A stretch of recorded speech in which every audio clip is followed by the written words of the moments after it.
Hello friends, you are welcome in my EGS Physics channel. मित्रांनो, आपण optics या टॉपिकमध्ये आज एक महत्त्वाचं आर्टिकल अभ्यासणार आहोत. ते म्हणजे applications of total internal reflection. या अगोदरच्या तासाला आपण टोटल इंटरनल रिफ्लेक्शन म्हणजे काय हे पाहिलेलं आहे. आता हे जे टोटल इंटरनल रिफ्लेक्शन घडत असतं त्यावेळेस दोन महत्त्वाच्या कंडिशन तिथं असतात. पहिली कंडिशन अशी आहे ते म्हणजे लाईट रेज हे कुठून कुठं व्हायला पाहिजेत, कुठं जायला पाहिजेत, डेन्सर मीडियममधून रेअरर मीडियममध्ये त्यांचा प्रवास असला पाहिजे. टोटल इंटरनल रिफ्लेक्शन घडण्यासाठी महत्त्वाची कंडिशन काय आहे, लाईट रेज हे कुठून डेन्सर मीडियममधून रेअरर मीडियममध्ये जाणारे असले पाहिजे किंवा डेन्सर मीडियममधून रेअरर मीडियमवरती इन्सिडेंट केले असले पाहिजे. आणि दुसरं जे त्याच्यामध्ये कंडिशन असेल, दुसरी कंडिशन काय असेल, angle of incidence I should be greater than critical angle. Angle of incidence हा काय असला पाहिजे, क्रिटिकल अँगलपेक्षा मोठा असला पाहिजे. ह्या दोन कंडिशन असतील तर आणि तरच टोटल इंटरनल रिफ्लेक्शन घडू शकतं. पहिली कंडिशन काय, light rays should be travelling from denser medium to rarer medium. ही पहिली कंडिशन. असं जर असेल तर याच्यामध्ये एक जरी कंडिशन असेल तर त्या ठिकाणी टोटल इंटरनल रिफ्लेक्शन घडू शकणार नाही. To obtain total internal reflection light rays should travel from denser medium to rarer medium and the angle of incidence should be greater than critical angle.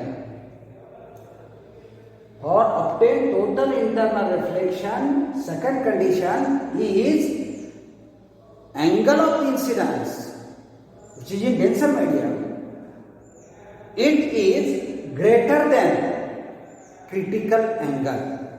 Critical angle पेक्षा angle of incidence हा मोठा असावाच लागतो तर आणि तरच total internal reflection घडू शकतं. बरोबर आहे. ह्या दोन महत्त्वाच्या त्यासाठी कंडिशन आहेत. आता याच्यानंतर या कंडिशन ज्या ज्या ठिकाणी घडतात त्या त्या ठिकाणी आपल्याला हे टोटल रिफ्लेक्शन घडून येताना दिसतं. मग याची काही ॲप्लिकेशन्स आहेत. कोणकोणत्या ठिकाणी हे टोटल इंटरनल रिफ्लेक्शन घडून येतं त्यातली बरीचशी ॲप्लिकेशन्स तर सध्या या वर्षाला काही आपण शिकणार नाही आहोत. त्यातलं एक महत्त्वाचं ॲप्लिकेशन शिकणार आहोत आणि ते म्हणजे ऑप्टिकल फायबर. पहिलं ॲप्लिकेशन जे आहे ते काय आहे, ऑप्टिकल फायबर. एक महत्त्वाचं ॲप्लिकेशन आहे. त्याच्यानंतर प्रिझम बायनॅक्युलर्स हे एक ॲप्लिकेशन आहे. त्याच्यानंतर पुढचं जे आहे ते पेरिस्कोप हे एक ॲप्लिकेशन आहे. त्याच्यानंतर ब्रिलियन्स ऑफ स्टोन पुढचं ॲप्लिकेशन आहे. मिराज फॉर्मेशन हे सुद्धा एक काय आहे, टोटल इंटरनल रिफ्लेक्शनचं उदाहरण आहे. अनेक उदाहरणं आहेत. त्याच्यापैकी पहिलं ॲप्लिकेशन आपण बघणार आहोत. तर दुसरी ॲप्लिकेशन याच्यामध्ये होती पण ती बरीचशी ड्रॉप केलेली आहे या वर्षासाठी. त्यातलं फक्त एवढंच ॲप्लिकेशन ठेवलं आहे, optical fibre. What is mean by optical fibre. एक महत्त्वाचं एक मॉडर्न जे सायन्स आहे, आज जे आपण प्रगती केली आहे त्यातला एक महत्त्वाचा टप्पा म्हणजे ऑप्टिकल फायबर आहे. हा ऑप्टिकल फायबर म्हणजे नेमकं काय असतं, it is used for communication purpose. कशासाठी वापरलं जातं, कम्युनिकेशन पर्पजसाठी ऑप्टिकल फायबरचा वापर केला जातो. कम्युनिकेशन म्हणजे काय, माहितीची देवाणघेवाण. कम्युनिकेशन म्हणजे काय, तर देवाणघेवाण थोडक्यात. दुसऱ्याला आपण काहीतरी बोलतो, सांगतो, तो तिकडून ऐकतो, त्याचं उत्तर देतो किंवा तो काहीतरी सांगतो, आपण ऐकतो, ही माहिती असते. आता मी तुम्हाला ही माहिती सांगतोय, बरं आहे. ऑप्टिकल फायबरची माहिती सांगतोय ही तुमच्यापर्यंत पोहोचते, बरोबर की नाही. आता त्याच्यासाठी जे माध्यम आहे ते माध्यम काय आहे, मोबाईलमधून इलेक्ट्रोमॅग्नेटिक वेव्ह हे सॅटेलाईटपर्यंत जातात. सॅटेलाईटपर्यंत तुमच्या ज्या भागामध्ये तुम्ही राहता त्या टावरपर्यंत ते पोहोचतात, त्याच्याकडून पुन्हा तुमच्या मोबाईलपर्यंत ते वेव्ह पोहोचतात आणि मग मोबाईलवरती मी तुम्हाला दिसतो, मी सांगतोय की तुम्हाला ऐकायला येतं, बरोबर आहे. समजा तुम्ही तिकडून काय बोललात तर ते बोललेलं माझ्यापर्यंत पुन्हा ऐकायला येईल. मग हे झालं कम्युनिकेशन. वर्गामध्ये ज्यावेळेस तुम्ही बसलेला असता, आम्ही शिकवत असतो, तुम्ही ऐकत असता, तुम्ही प्रश्न विचारता त्याची उत्तरं आम्ही सांगतो किंवा आम्ही प्रश्न विचारतो त्याची उत्तरं तुम्ही सांगता. उलटसुलट ही देवाणघेवाण होत असते माहितीची, याला कम्युनिकेशन असं म्हणतो, बरोबर आहे. आता पूर्वीच्या काळी बोलण्यातून आपण हे करत होतो, नंतर पत्राच्या सहाय्याने कम्युनिकेशन केलं जायचं, नंतर पुढं टेलिफोन आले, आता मोबाईल आहेत, बरोबर आहे. आता या वेगवेगळ्या साहित्याच्या सहाय्याने आपण काय करत असतो, कम्युनिकेशन करत असतो. मग हे कम्युनिकेशन घडवून आणण्यासाठी नवीन एक अजून आपल्याला मार्ग उपलब्ध झालेला आहे, तो म्हणजे ऑप्टिकल फायबर. हा ऑप्टिकल फायबरच्या सहाय्याने आपण काय करत असतो, माहितीची देवाणघेवाण करत असतो. आता त्याचे उपयोग कशासाठी आहेत, काय आहेत ते आपण नंतर बघणार आहोत. सर्वप्रथम आपण हे जे ऑप्टिकल फायबर आहे त्याच्याविषयी माहिती घेऊया. ऑप्टिकल फायबरचं कन्स्ट्रक्शन आपल्याला जे शिकायचे काय, ऑप्टिकल फायबर.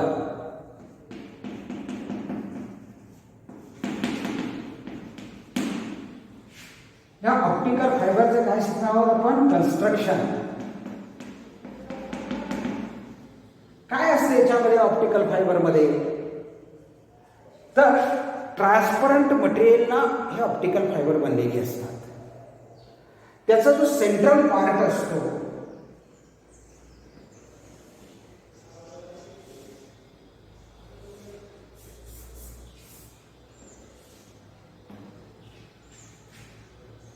हा सेंट्रल पार्ट हा ट्रान्सपरंट असतो एकदम, आणि एका फाईन क्वालिटी ग्लास पासून बनलेला असतो किंवा क्वार्टर्स पासून बनलेला असतो.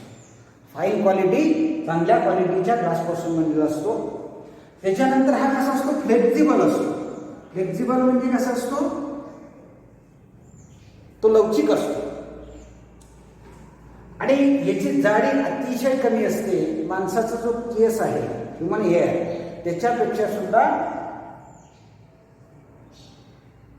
हे जे फायबर आहे हे फायबर काय आहे, लहान आहे.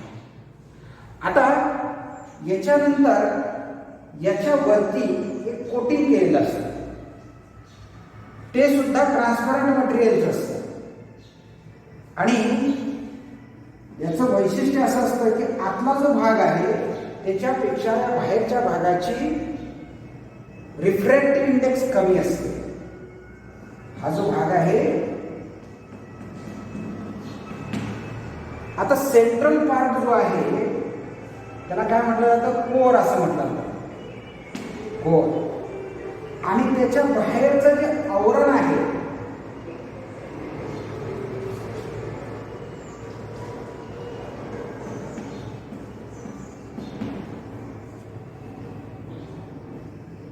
याला क्लॅडिंग असं म्हटलं जातं.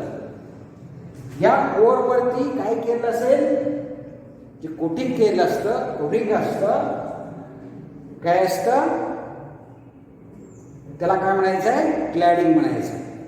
आणि ह्या दोन्हीमध्ये काय संबंध आहे, तर याची रिफ्रॅक्टिव्ह इंडेक्स ही जास्त असते आणि क्लॅडिंगची रिफ्रॅक्टिव्ह इंडेक्स काय असते, कमी असते. म्हणजेच कोर हे कसं असेल, कोर इज डेन्सर,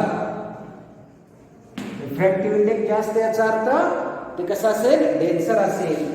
आणि कंपॅरेटिव्हली हे जे क्लॅडिंग आहे त्याची रिफ्रॅक्टिव्ह इंडेक्स ही कमी आहे. याचा अर्थ क्लॅडिंग acts as a rarer medium. क्लॅडिंग हे काय आहे, रेअरर medium म्हणून काम करते. आता होल सिस्टीम जी आहे ती वरती एका कव्हरिंगनं किंवा जॅकेटनं बंदिस्त केली असते. त्याला बफर असं म्हटलं जातं. काय म्हटलं जातं, बफर.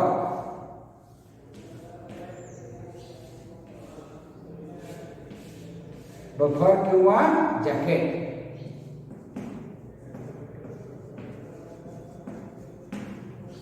जसं आहे आपल्याकडे कॉपर वायर असते, त्याच्यावरती इन्सुलेटिंग मटेरियलचं कोटिंग असतं किंवा त्याला आपण त्याचं जॅकेट असं म्हणतो किंवा त्याचं बफर असं म्हणतो.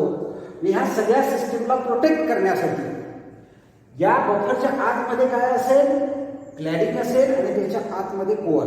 हे सगळं काय आहे, फ्लेक्झिबल आहे. जशा पद्धतीनं वायर इकडे तिकडे वळते अशा पद्धतीने हे फ्लेक्झिबल असतं आणि एकदम फाईन असतं, अतिशय लहान असतं. आणि त्याची ह्या पूर्ण सिस्टीमची जी विड्थ आहे किंवा त्याची जी जाडी थिकनेस आहे ही कशी आहे, जवळपास अर्ध्या मिलीमीटरचा, 1/2 मिलीमीटर पेक्षा कमी. 1/2 मिलीमीटर एवढी जरी धरले तरी सुद्धा चालू शकतं. 1/2 मिलीमीटर एवढी जवळपास त्याची जाडी असू शकते. एवढा लहान त्याचा आकार असतो.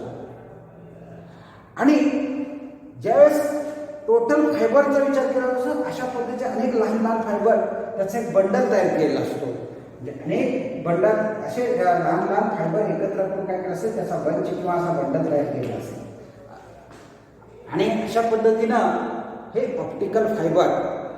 आता हे ऑप्टिकल फायबर कम्युनिकेशन पर्पजसाठी कसं उपयोगात आणलं जातं ते आपण बघणार आहोत. आता त्याचं वर्किंग, हा काम कसं, याच्यामध्ये काम कसं होतं, working of optical fibre.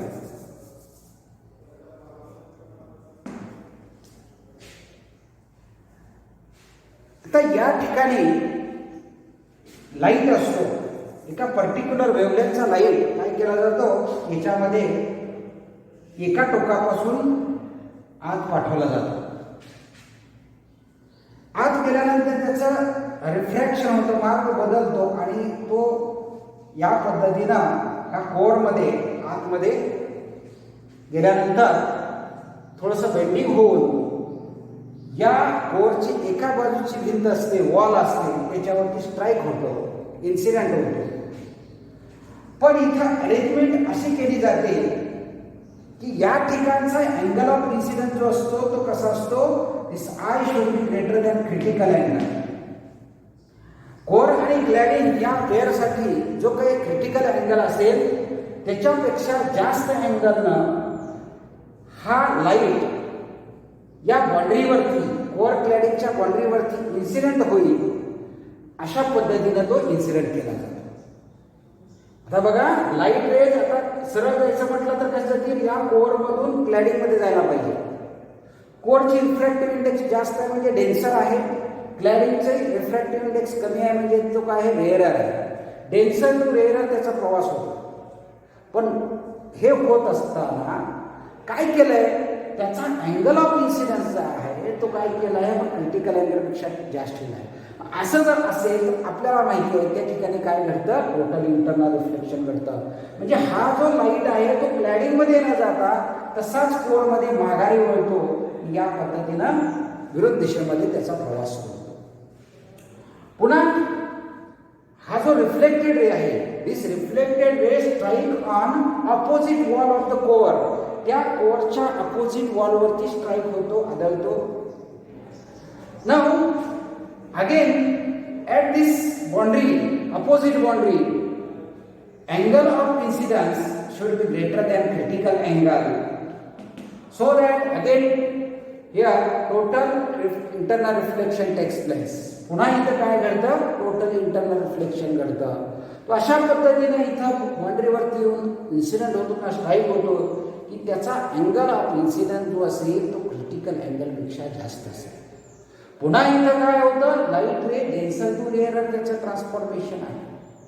Angle of incidence critical अँगलपेक्षा जास्त आहे आणि असं असेल तर पुन्हा त्याचं टोटल इंटरनल रिफ्लेक्शन घडेल आणि पुन्हा हा रे त्याच्या अपोजिटला म्हणजे मूळच्या वॉलच्या साईड, मूळच्या साईडला, पहिल्या साईडला तो काय होतो, पुन्हा काय होतो, स्ट्राईक होतो. पुन्हा त्या ठिकाणी सुद्धा हा जो अँगल ऑफ इन्सिडन्स असेल तो कसा असेल, it should be greater than critical angle. So again internal reflection takes place. अशा पद्धतीनं प्रत्येक वेळेस हे टोटल इंटरनल रिफ्लेक्शन घडत जातं आणि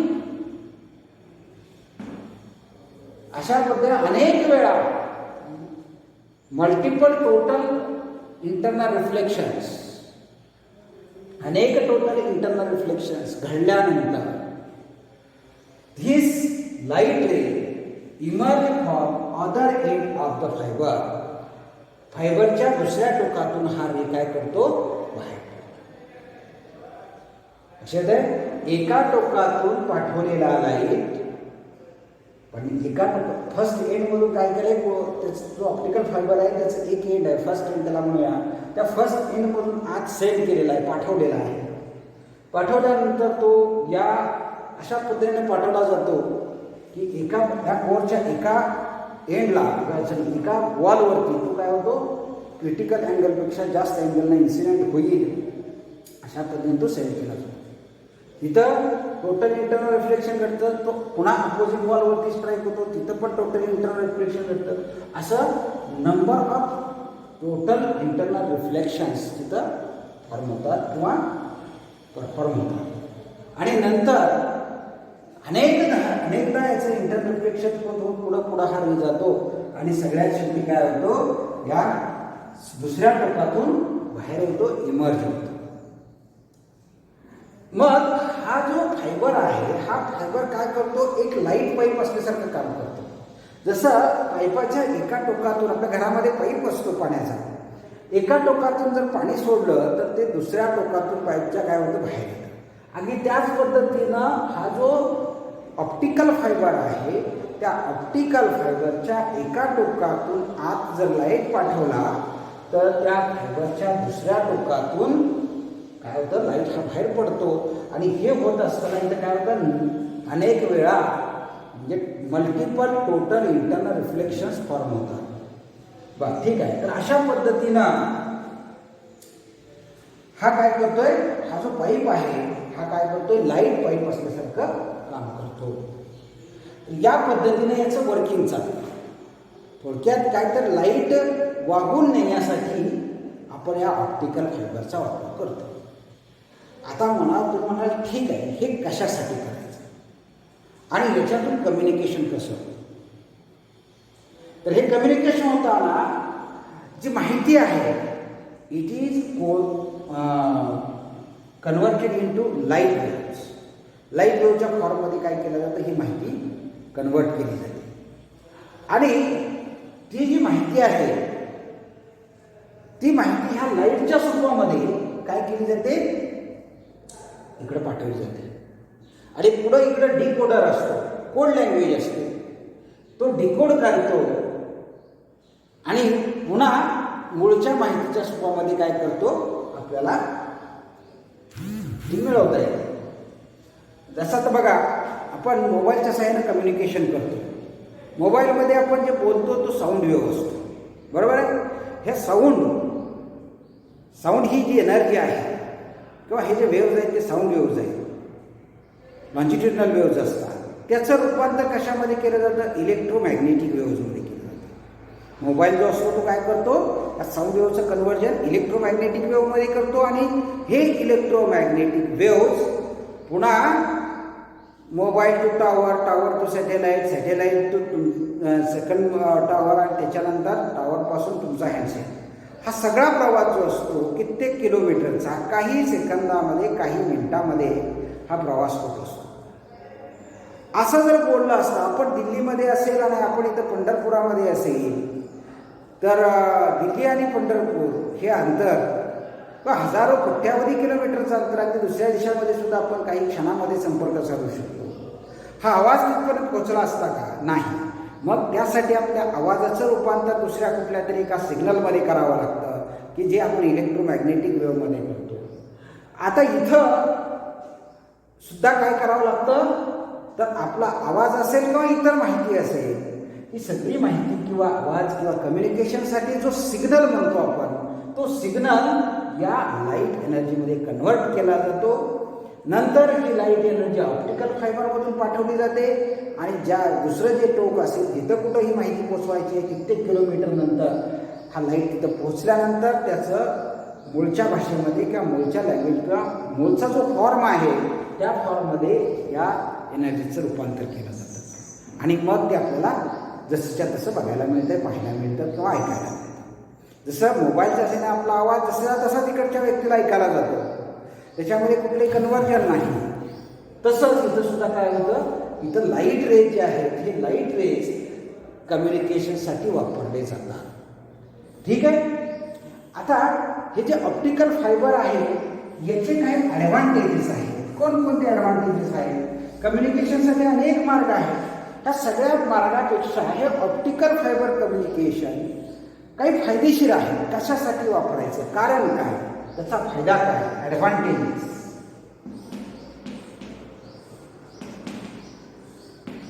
ॲडव्हान्टेजेस ऑफ ऑप्टिकल फायबर. आता याच्यामध्ये पहिलं जे ॲडव्हान्टेज आहे ते म्हणजे ब्रॉड बँडविड्थ. आता बँडविड्थ म्हणजे ठराविक वेव्हलेंथपासून दुसऱ्या वेव्हलेंथपर्यंत. आता आपले जे मोबाईलचे वेव्ज असतात त्याच्यासाठी एक विशिष्ट अशी बँडविड्थ असते. त्या ठराविक रेंजमध्ये सगळे मोबाईलचे वेव्ह असतात, त्याच्यापेक्षा जास्त आपल्याला वेव्ज वापरता येत नाही. लक्षात आहे. प्रत्येक मोबाईलपासून जाणारे वेव्ह जे असतात त्याची पर्टिक्युलर एक वेव्हलेंथ असते.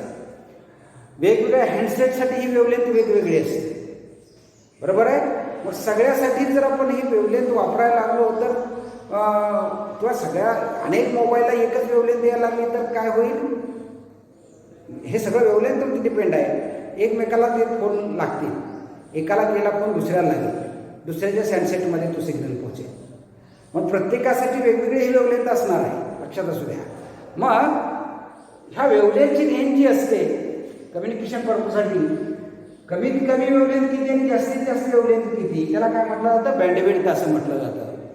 मोबाईलच्या कम्युनिकेशनसाठी जे वेव्ज वापरले जातात सगळ्या जगामध्ये, तर त्यांची जी रेंज आहे त्याला तुम्ही काय म्हणणार, त्याची बँडविड्थ. आता याला मर्यादा आहे. हे जे केबल किंवा वायर, आपण टेलिफोनची वायर वापरतो त्याच्या सहाय्यानं सुद्धा आपण काय करत असतो, माहितीची देवाणघेवाण करत असतो. बरोबर आहे. इंटरनेटसाठी वगैरे वापरतो आपण ब्रॉडबँड कनेक्शन वगैरे. ठीक आहे. मग ही जी मोबाईल फोनची वायर असते त्याच्यामध्ये सुद्धा खूप मर्यादा असतात. एक ठराविक बँडविड्थ तेवढंच फक्त आपण वापरू शकतो. पण इथं जर लाईट वेव्हज उपयोगात आणले तर त्याच्यामध्ये खूप मोठी बँडविड्थ तिथं अवेलेबल होते आणि मोठी बँडविड्थ अवेलेबल झाल्यामुळं एकाच वेळेस जवळपास 90,000 चॅनल्स असणारे सिग्नल्स त्या ऑप्टिकल फायबरमधून वापरू शकतो. आता टी व्हीचे सिग्नल आपण केबलमधून बघतो, केबलसुद्धा कम्युनिकेशनच आहे, टी व्हीचं सुद्धा एक कम्युनिकेशनच आहे. टी व्हीतनं सुद्धा माहितीची देवाणघेवाण होत असते. ठीक आहे. मग आता टी व्हीचे चॅनल किती असतात, थोडेसे असतात, जास्त ते कशावर डिपेंड असतं की किती बँडविड्थ त्याच्यामध्ये वापरली गेलेली आहे त्याच्यावरती, किंवा किती वेव्स तिथं वेगवेगळे सिग्नल वापरलेले आहेत, त्या सिग्नलची संख्या किती आहे त्याच्यावरती त्या चॅनलची संख्या डिपेंड असते. आणि ती जी वायर असते, केबल असते, ती मेटलपासून बनवली असते, कॉपरपासून बनवली असते, त्याला मर्यादा आहे. तिथं काही जास्त तुम्हाला चेंज करता येत नाही. पण याच्याऐवजी जर हा ऑप्टिकल फायबर जर वापरला तर एकाच वेळेस जवळपास 90,000 चॅनल्स टी व्हीचे आपल्याला ट्रान्समिट करता येतात. इतका त्याच्यामध्ये ही ब्रॉड बँडविड्थ आहे. त्याच्यानंतर इम्युन ऑफ इलेक्ट्रोमॅग्नेटिक इंटरफरन्स दुसरं ॲप्लिकेशन, दुसरा ॲडव्हान्टेज आहे. म्हणजे इंटरफरन्स म्हणजे काय, तर वेव्ह जे असतात ते एकमेकांमध्ये इंटरफेअर होतात, त्याच्यामध्ये इंटरफरन्स घडू शकतो. आणि इंटरफरन्स घडला की माहिती मिक्स होऊ शकते, एकमेकांमध्ये माहितीची मिक्सिंग होते आणि म्हणून हे वेव्ह एकमेकांमध्ये मिसळले नाही पाहिजे. तर इथं काय होतं, स्वतंत्र प्रत्येकासाठी काय काय सेपरेट काय आहे, फायबर आहे, प्रत्येकासाठी वेगळा फायबर आहे. त्याच्यामुळं हे जे लाईट हा सुद्धा काय इलेक्ट्रोमॅग्नेटिक वेव्ह आहे, पण हे एका वेव्हमधली किंवा एका फायबरमधली माहिती दुसऱ्या फायबरमध्ये ट्रान्सफर होत नाही, कारण त्याच्यामध्ये काय आहे, आतल्या आतच फक्त ती लाईट वेव्ह ट्रान्सफर, बाहेर जात नाही. आतल्या आत त्याचं टोटल इंटर रिफ्लेक्शन घडत असतं. शिवाय वरनं त्याच्यावरती काय केलं आहे, जॅकेट आहे, त्याच्यामुळं ही माहिती जी आहे ती एकमेकांमध्ये इंटरफेअर होत नाही किंवा तिथं इलेक्ट्रोमॅग्नेटिक वेव्हचा इंटरफरन्स होत नाही, माहितीचं इकडं तिकडं ट्रान्सफर होत नाही. त्याच्यानंतर पुढचं आहे ते म्हणजे low attenuation loss. Low attenuation loss. Attenuation loss म्हणजे काय, तर आता आपण जर एका ठिकाणी मोठ्यानं ओरडलं, जसं तो वेव अंतर पुढं जाईल तसं त्याची एनर्जी कमी कमी होत जाते. सुरुवातीला आवाज मोठा येतो आणि हळूहळू त्याची काय होत जातं, एनर्जी आहे ती कमी होत जाते. काही अंतरानंतर हा आपल्याला आवाज ऐकू येत नाही. एका ठिकाणी आपण मोठं बोललो, जवळ असेल तर मोठा आवाज ऐकू येतो, आणखी अंतर दूर गेलो तर आवाज कमी येईल, आणखी त्यापासून दूर गेलो तर आणखी आवाज कमी येईल, आणखी दूर गेलो काही अंतरानंतर तर अजिबातच आवाज ऐकू येणार नाही. हे कशामुळे झालं, तर याच्यातली एनर्जी हळूहळू काय केली असते, सराउंडिंगला दिली असते आणि तो जो लॉस असतो एनर्जीचा त्याला ॲटेन्युएशन लॉस असं म्हटलं जातं. लक्षात आहे. साधं टीव्हीचं एक उदाहरण घ्या. ज्या ठिकाणी जिथून ब्रॉडकास्ट म्हणजे टी व्ही सिग्नल असाल, तुम्ही केबल टी व्हीचा विचार केला असेल तर ते केबलच्या ठिकाणी जिथं मुख्य त्याच्यामध्ये अँटेना आहे किंवा त्याचं स्टेशन आहे त्याच्यापासून जसं दूर जाऊ तसं जवळ असणाऱ्या घरांना चांगला सिग्नल मिळतो. दूरच्या घरामध्ये गेलं की आणखी थोडासा कमी सिग्नल झालेला असतो, आणखी दूर गेलं की आणखी त्याच्यामध्ये कमी सिग्नल होत जातो आणि तो जो सिग्नलमधला लॉस असतो त्या लॉसला काय म्हटलं जातं, ॲटेन्युएशन लॉस. तसे लाईट एनर्जीमध्ये लॉस होत नाही किंवा तो जो लॉस असतो अतिशय कमी असतो. नाही असं नाही, अगदी 100% जाताच नाही, त्याच्यामध्ये थोडाफार लॉस होतो, पण हे लॉसचं प्रमाण जे आहे ते बाकीच्या सगळ्या सिग्नलपेक्षा काय आहे, अतिशय कमी असतं. म्हणून इथं काय म्हटलं आहे, लो ॲटेन्युएशन लॉस. त्याच्यानंतर इलेक्ट्रिकल इन्सुलेटर. आता हा जो सिग्नल आहे तो कसा आहे, लाईट एनर्जीच्या स्वरूपामध्ये पाठवला जातो. म्हणजे या ठिकाणी इलेक्ट्रिकल एनर्जी वापरली जात नाही. इलेक्ट्रिकल एनर्जी नसल्यामुळं किंवा हे इन्सुलेटर म्हणून आहे, इन्सुलेटर आहे. आता इतर वेळेस जर आपण वायर वापरली जिथं करंट असतो त्याच्यामध्ये काय असतं, करंट बसण्याची सुद्धा शक्यता असते, इलेक्ट्रिकल एनर्जी असते. आणि याच्यामध्ये वायर मेटल वायर नसल्यामुळं त्या ठिकाणी जे काय वायर लूप्स वगैरे तयार होतात किंवा लाईटनिंग वगैरे जर त्या ठिकाणी व्हायला लागलं तर त्याचा धोका असतो. जे हवेमध्ये विजा वगैरे चमकायला लागल्या तर त्याचाही धोका असतो. साधारण मोबाईलच्या कम्युनिकेशनवरती सुद्धा त्याचा परिणाम होतो. पण ह्या ऑप्टिकल फायबरमध्ये बाहेर कितीही विजा चमकू द्या, कितीही इलेक्ट्रिक फील्ड तिथे निर्माण होऊ द्या, त्या मॅग्नेटिक फील्ड निर्माण होऊ द्या, त्याचा कुठलाही इफेक्ट या लाईट सिग्नलवरती होत नाही. ठीक आहे. त्याच्यानंतर थिफ्ट प्रिव्हेन्शन. थिफ्ट प्रिव्हेन्शन म्हणजे चोरापासून याला संरक्षण मिळतं. कसं मिळतं, आता जर आपण त्या ठिकाणी मेटल वायरचा वापर केला असेल तर बऱ्याच वेळा कॉपर वगैरे कॉस्टली त्या ठिकाणी मेटल यूज करावा लागतो आणि त्याचं कॉस्ट जास्त असल्या कारणानं त्याची चोरी होण्याची शक्यता असते. पण हे फक्त काच आहे, काचेचा बारीक केसासारखा धागा आहे, त्याचा कुठेही पुढे उपयोग होत नाही दुसरीकडे. मग अशा वेळेस चोर तो चोरी करणार नाही. उपयोग असेल, त्याच्यापासून पैसा मिळत असेल तरच चोर चोरी करणार आहे. याचा त्याला काहीही वापर करता येत नाही किंवा इतर कामासाठी याचा काही फायदा होत नसतो. तो असताना जितका लहान धागा आहे की तो बाहेर विकायचा म्हटलं तरी त्याला कोणीही घेणार नाही आणि त्यामुळं चोरी करायच्या भानगडीमध्ये पडणार नाही. म्हणून याच्यामध्ये थिफ्ट प्रिव्हेन्शन जे आहे, चोरापासून याला संरक्षण आहे, चोर त्याला घेऊन जाऊ शकणार नाही. त्याचबरोबर सिक्युरिटी ऑफ इन्फॉर्मेशन, इन्फॉर्मेशनची सिक्युरिटी. या ठिकाणी इन्फॉर्मेशन आता बऱ्याच वेळा काय होतं, क्रॉस कनेक्शन लागण्याची शक्यता असते टेलिफोनमध्ये वगैरे. म्हणजे माहिती काय होते, ज्याला पोहोचायचं त्याला न पोहोचता दुसरीकडेच पोहोचते, बरोबर की नाही. मोबाईलमध्ये वगैरे सुद्धा काय केलं जातं, त्याचे सिग्नल ट्रॅप करता येतात मोबाईलचे आणि माहिती चोरली जाते. तसं याच्यामध्ये माहिती चोरता येत नाही, फक्त लाईट एनर्जीच्या स्वरूपामध्ये ही माहिती जात असते आणि ती एका पूर्ण चॅनल त्या पाईपमधूनच पुढं जाणार आहे. इंटरनल रिफ्लेक्शननी ती पुढं जाणार आहे.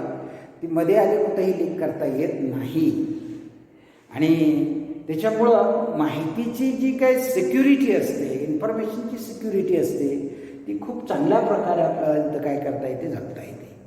आता उदाहरणार्थ काही दोन पंतप्रधानांच्या मधला संवाद आहे, काही महत्त्वाची देवाणघेवाण करायची आहे माहितीची. अशा वेळेस काही गुप्तचर असतात, ते काय करतात, वेगवेगळ्या देशाचे दुसऱ्याचे सिग्नल ट्रॅप करतात, टेलिफोन ट्रॅप करतात आणि ती माहिती चोरून घ्यायचा प्रयत्न करतात. मिलिटरीज वगैरे काही संवेदनशील माहिती असते, ती माहिती चोरायचा प्रयत्न केला जातो.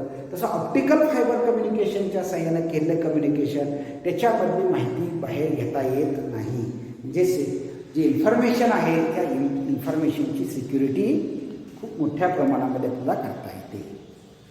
त्याचबरोबर मेडिकल पर्पजमध्ये सुद्धा या ऑप्टिकल फायबरचा उपयोग केला जातो. जी एंडोस्कोपिक जो त्याच्यामध्ये महत्त्वाचा पार्ट आहे, एंडोस्कोपिक सर्जरी वगैरे तुम्ही शब्द ऐकलेले असतील. हा एंडोस्कोपी हा जो मेडिकल फील्डमधला पार्ट आहे त्याच्यामध्ये हे ऑप्टिकल फायबर वापरले जातात. आता उदाहरणार्थ आपल्याला कुठली चिरफाड न करता शस्त्रक्रिया घडवून आणली जाते, बरोबर की नाही. साध्या एका इंजेक्शनच्या सुईमधून काय केलं जातं, कॅमेरा पाठवला जातो आतमध्ये आणि तो आतमध्ये जे एका पार्टामध्ये जातो ना, आतल्या सगळ्या भागाचं काय करतो, फोटोग्राफी करून जसाच्या तसा व्हिडिओ आपल्याला कॉम्प्युटरवरती किंवा त्या डॉक्टरांना पाहता येतो. त्याचबरोबर छोटी छोटी इन्स्ट्रुमेंट त्या सुईमधूनच पाठवून काय केलं जातं, त्याचं ऑपरेशन वगैरे जे काय आतल्या भागातला डॅमेज झालेला भाग आहे तो काढता येतो. त्याला एंडोस्कोपिक सर्जरी असं म्हटलं जातं.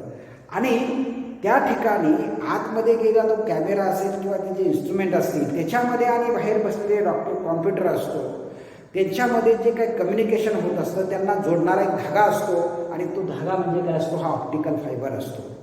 म्हणजे ह्या एंडोस्कोपिक सर्जरीमध्ये किंवा एंडोस्कोपीमध्ये या ऑप्टिकल फायबरचा मोठ्या प्रमाणात वापर केलेला असतो. तर अशा पद्धतीची बरेचसे ॲप्लिकेशन आहेत त्या ऑप्टिकल फायबरचे. जसजसं तुम्ही पुढे शिकत जाल तसतसे हे ऑप्टिकल फायबरचे उपयोग तुमच्या लक्षात येत जातील. तर या ठिकाणी आपण आता थांबूया.